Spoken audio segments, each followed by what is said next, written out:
Have you ever made the mistake of judging something or somebody before you fully understood it?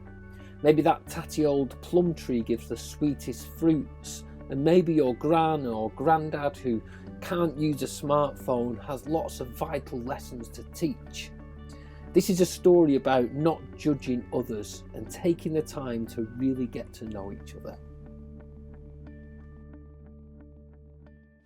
Hey, welcome back to Weeby Kids again.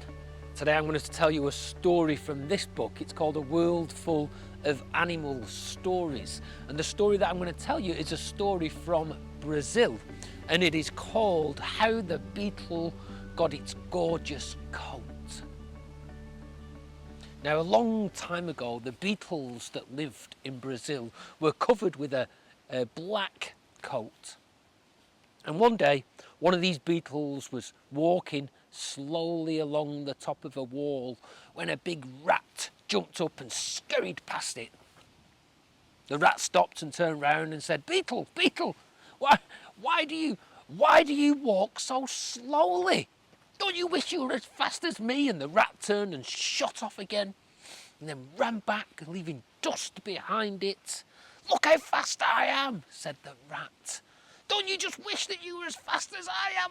Look how far I can go, how fast I can go."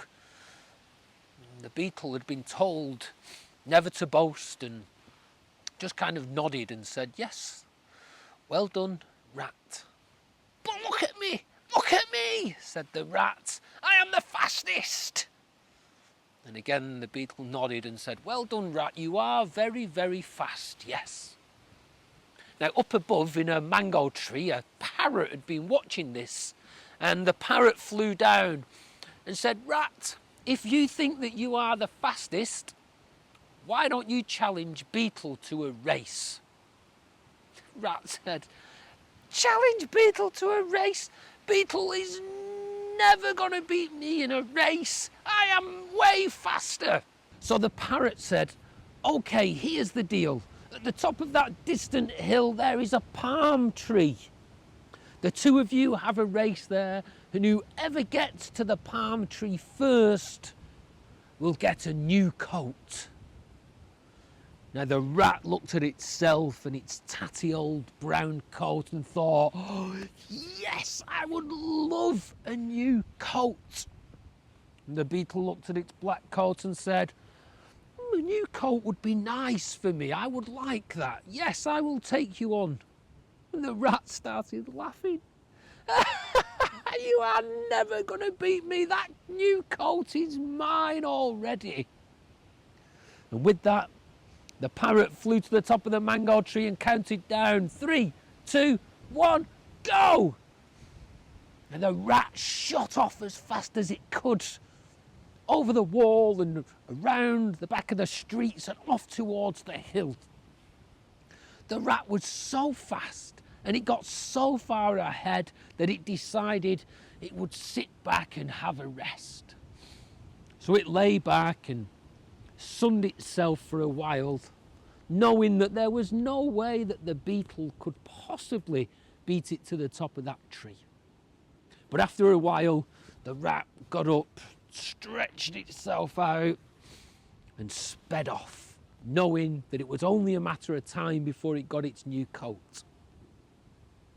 But 15 minutes later, when it arrived at the palm tree, it was amazed to find that there, with the parrot, was the beetle.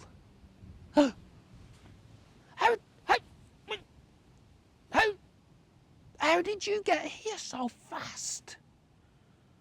I am way faster than you. There is no way you could have possibly got here."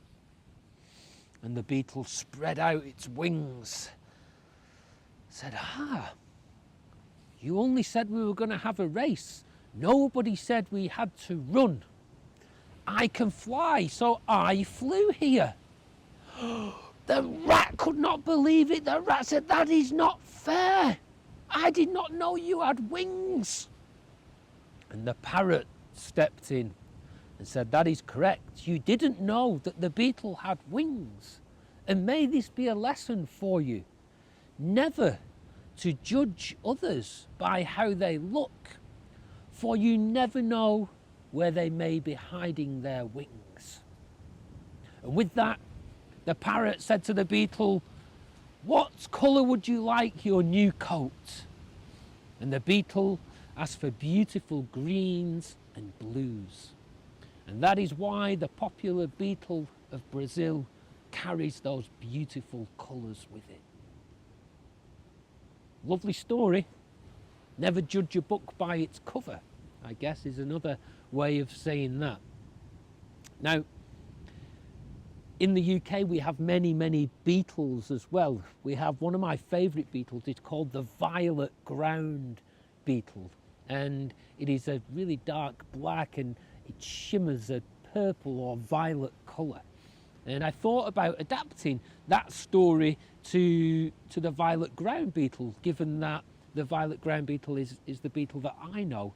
But the violet ground beetle doesn't fly, so that story wouldn't have been appropriate for the violet ground beetle. But wherever you are in the world, you will have beetles around.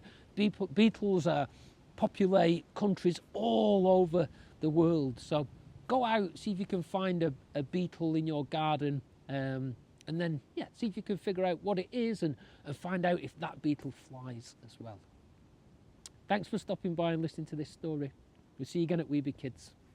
Bye.